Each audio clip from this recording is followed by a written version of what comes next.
The November 13th meeting of the Foxborough Planning Board will come to order. Everyone should know that this meeting is being conducted on Zoom this evening. And although I don't think there'll be anybody who else will be Zooming in other than the five of us, if that's a question, or if there are people who have questions who are on the meeting, then we'll entertain whatever the issues might be.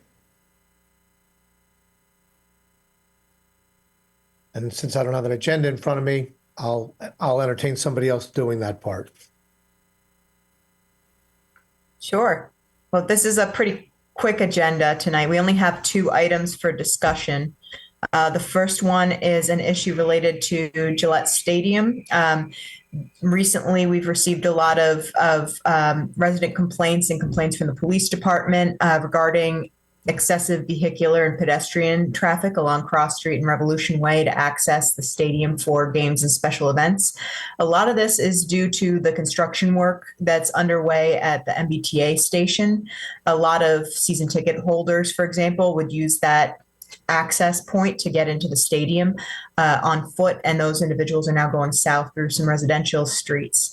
So I contacted the craft group on behalf of the police department and requested that they look into the issue because the agreement for the Revolution Field specified that Cross Street / Keith Road would prohibit traffic along that street. Now, it did not specify that it would be vehicular rather than pedestrian traffic. And as a result of that, they had a discussion amongst themselves between the police department and the craft group. And they've come to an agreement that we need to bring the planning board up to date on and get your thoughts on how to proceed. How it will function in the near term and is that vehicular traffic, aside from the residents of those streets, will be prohibited, and pedestrian traffic for now will be allowed. Ultimately, the police department is working with the craft group to require ID for residency or some other similar mode of preventing the hordes of foot traffic down that way. So it's still a little bit in the works. The only item that really we need to discuss as a planning group is like I said, the soccer training facility approval, which specified that there should be no traffic down there. I'm going to try to share my screen, but there was no good way for me to bring it up. For some reason, it's all linked to an email. So hopefully I'm able to do so now. Sharing is not turned on. Send request. Excuse me. All right.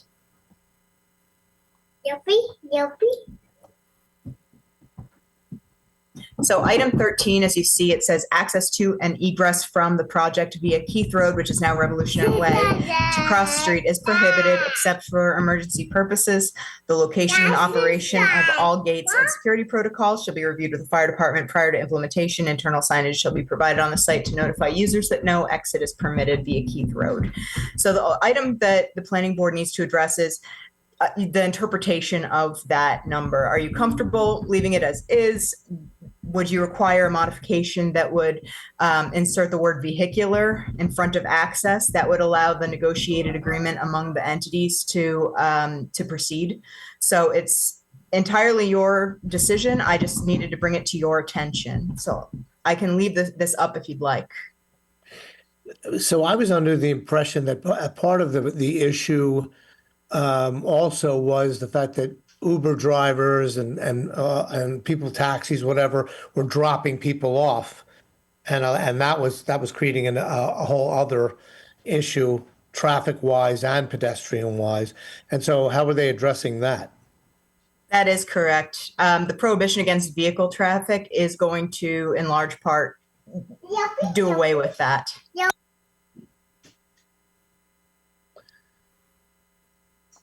And I agree with you about the licensing. In the initial conversation I had with Chief Grace, I reminded him that, at least I haven't gone to an event there in some time, but Beach Street used to always be like that. You couldn't make a turn onto Beach Street unless you showed your operator's license and said you were visiting someone at X address, whether you were or not. That's a different question, but otherwise they wouldn't allow you to enter. So this is sort of similar. But I'm presuming that they're going to require the same thing of the pedestrians that they'll allow up there. Is that right? That seems to be the agreed approach. It's not yet crystal clear finalized from my understanding. And I don't want to step in the way of that discussion because more important stakeholders to the process are discussing that. But it is my understanding that they're going to be requiring proof of residency for pedestrian traffic at some point. I don't think that it's feasible in the near term, but in the longer term, that's what they want to do. So presuming that we agree to some type of a change here, is that going to be permanent? Or it's just temporary while they're doing this construction, et cetera, et cetera? It would be permanent because this is affecting the original site plan agreement. So it would be a permanent change to the document itself. I should also clarify that I think that the root cause of this, which is the addition of the fence by the MBTA station, that's going to be there in perpetuity to our knowledge, because the MBTA does not believe that it's safe for people to cross those tracks. So they do want to leave that fence there.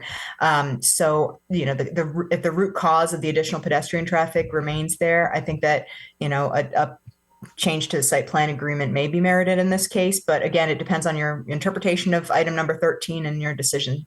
And it doesn't have to be tonight, as this is just bringing you up to speed on it. Yeah. And I don't know if you guys are on Foxborough discussion, which I don't participate in it, but I follow it and read it. And it's blowing up about this, specifically about the people who live in that area who use that. They're complaining about now, Foxborough residents who have been using that cross for years now have to go out onto Route 1. So there's got to be a happy medium between, doing what, for safety, but also residents of the town that have been using that same crosswalk crossway for years.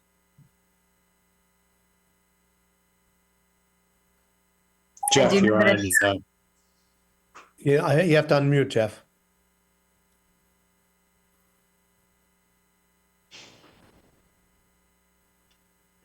It's a little red microphone. Got it. Yeah, sorry about that. That's okay. It's a little bit more nuanced than that. Certainly, Catherine is right. The inability to access from the back of the stadium across what we would know as the access at Ashcroft Lane has sort of precipitated this. Yeah. I would just say in terms of this, I was actually kind of surprised when I heard about it, and somewhat delighted too, because going out to Route 1, walking from my house on Edwards Road down to Route 1, it's a pain. It really is a problem. But I think the important thing for this, not necessarily for us, but certainly for the police, and I would guess that Mike Grace is probably on top of this, although I don't know, is there needs to be a drop-off spot, because people are going to be driving their cars and dropping people off. And right now, the drop-off spot from this part of town has sort of migrated to Meadowview Road, because people right now can only go by Route 1.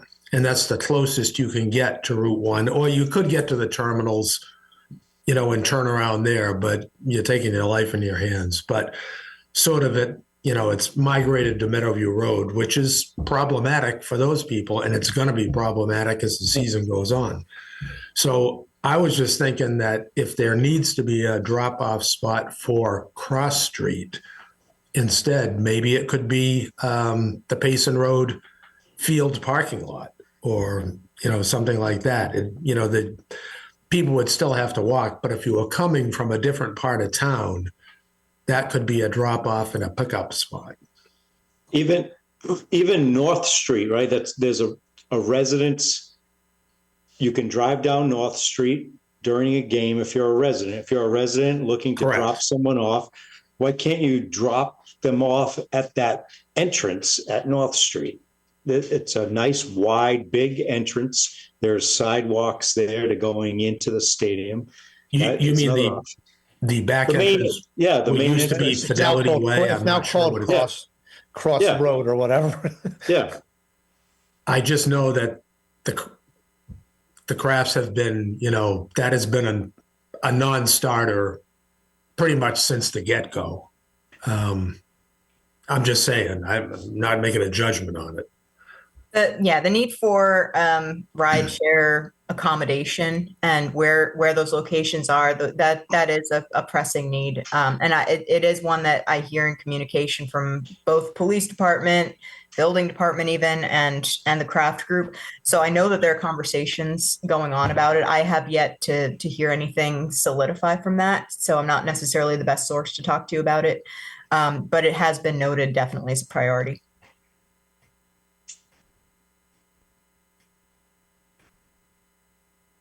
So, I mean, I'm not prepared to do anything this evening. I'd like to get some more detail.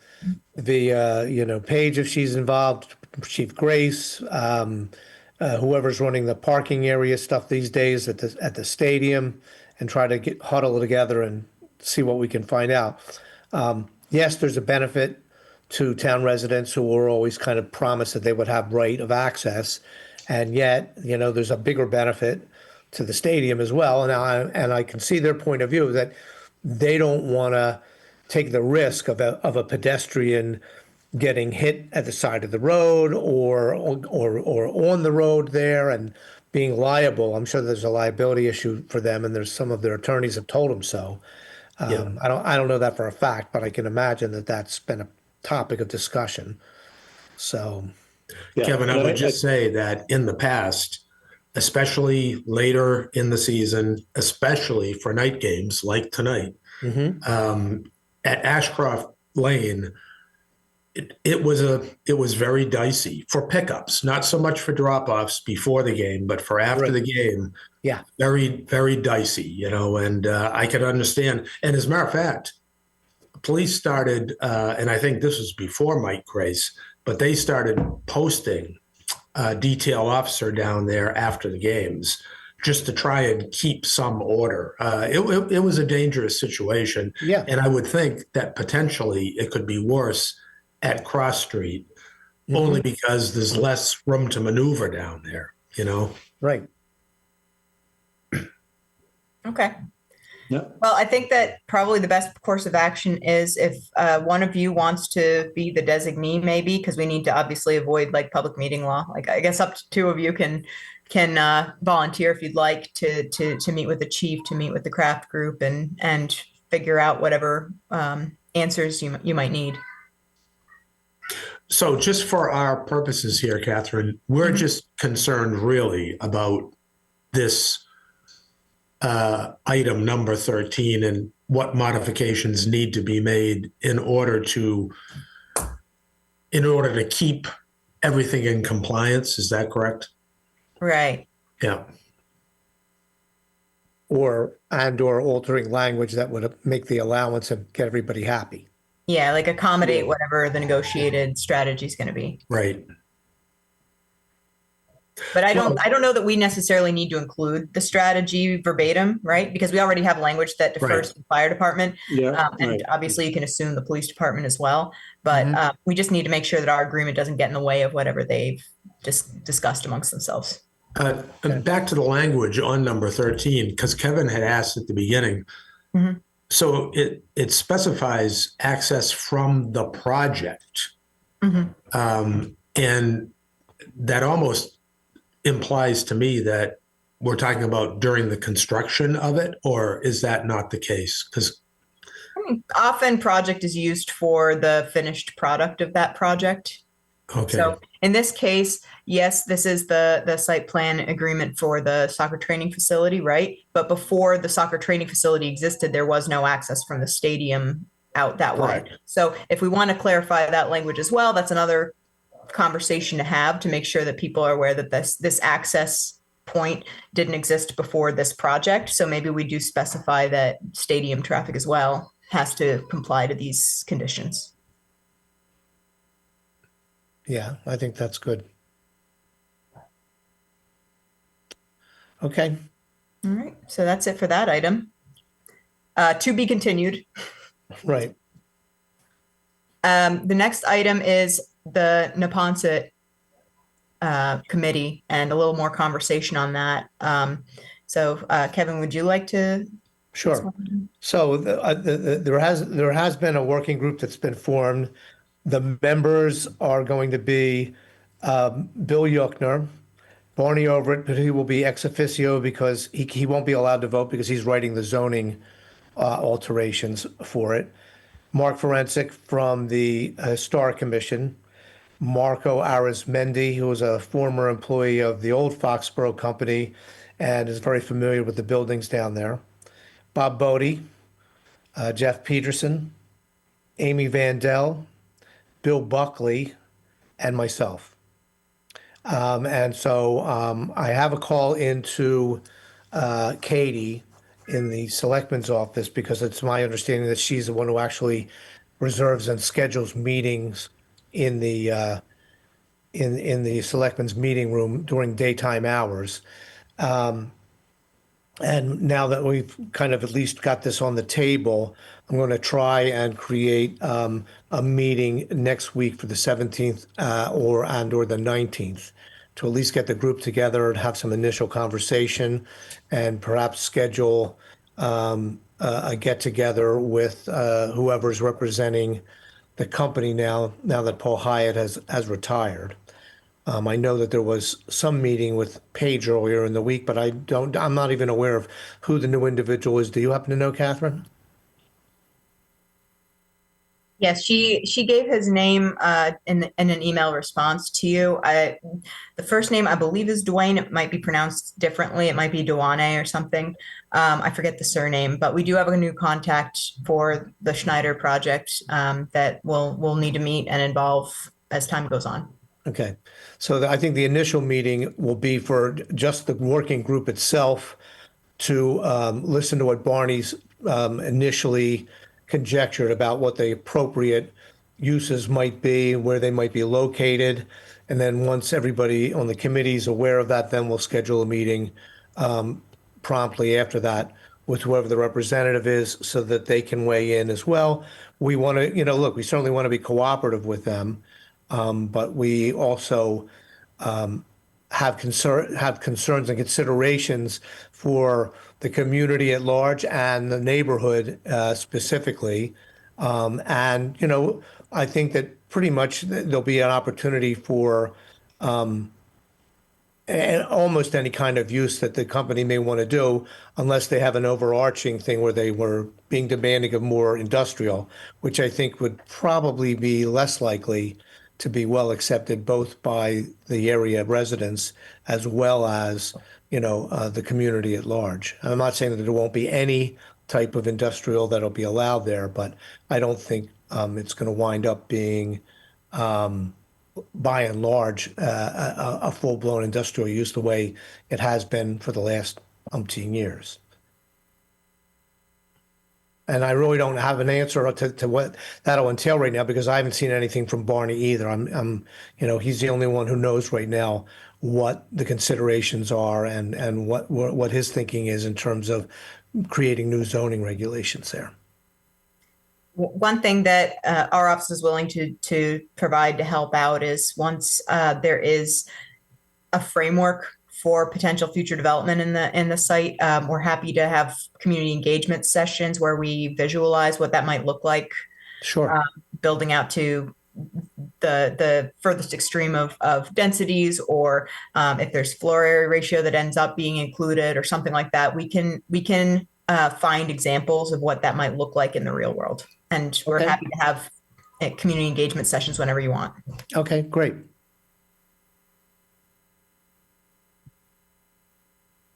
Any questions or comments from anybody else? Nope, sounds good, Kevin.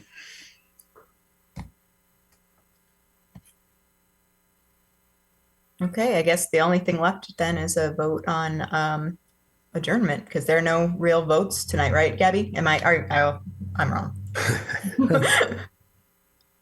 We can't hear you. Can you type it in the chat box?